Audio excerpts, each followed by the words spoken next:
రేవంత్ రెడ్డి గారు ఏదైతే 6 గ్యారెంటీలు ఎట్లా అటకెక్కించిండ్రు, 7వ గ్యారెంటీ కూడా ఎన్నికలప్పుడు 7వ గ్యారెంటీ ఏదైతే ఇచ్చిండో దాన్ని కూడా తుంగలో దొక్కినట్టు ఈరోజు ప్రజాస్వామ్యాన్ని కూని చేసే విధంగా ఈరోజు జర్నలిస్టులను అరెస్ట్ చేస్తూ వాళ్ళ వాళ్ళ వాళ్ళ ప్రభుత్వం అసమర్థతను కప్పిపుచ్చుకునే ప్రయత్నాన్ని ఈ విధంగా చేయాలనే ప్రయత్నం చేస్తా ఉన్నారు. ఢిల్లీ లెవెల్లో ఉన్న, దేశం లెవెల్లో ఉన్న వాళ్ళు స్పందిస్తా ఉన్నారు. జర్నలిస్టుల అరెస్టు అసహనానికి, ప్రభుత్వ అసహనానికి నిదర్శనంగా ఈ జర్నలిస్టుల అరెస్టు నిలిచిందని వాళ్ళ ఎంపీ గారి కపిల్ సిబాల్ గారు మొన్న మాట్లాడుతూ చెప్పినారు.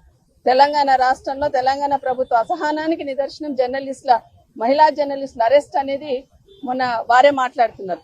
కానీ ఇక్కడున్న ముఖ్యమంత్రి గారు, హోంమంత్రి గారు రెండు వారి దగ్గరే ఉన్నాయి.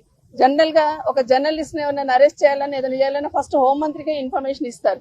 అంటే మీ డైరెక్షన్ లో మీరు చెప్పిన ప్రకారమే ఈరోజు జర్నలిస్టులందరినీ కూడా లోపలేసేసి ప్రజలు ఎవరు మాట్లాడినా కూడా వ్యతిరేకంగా ఎవరు టెలికాస్ట్ చేయకూడదు, ఎవరు చేసిన ఇలా ఇదే విధంగా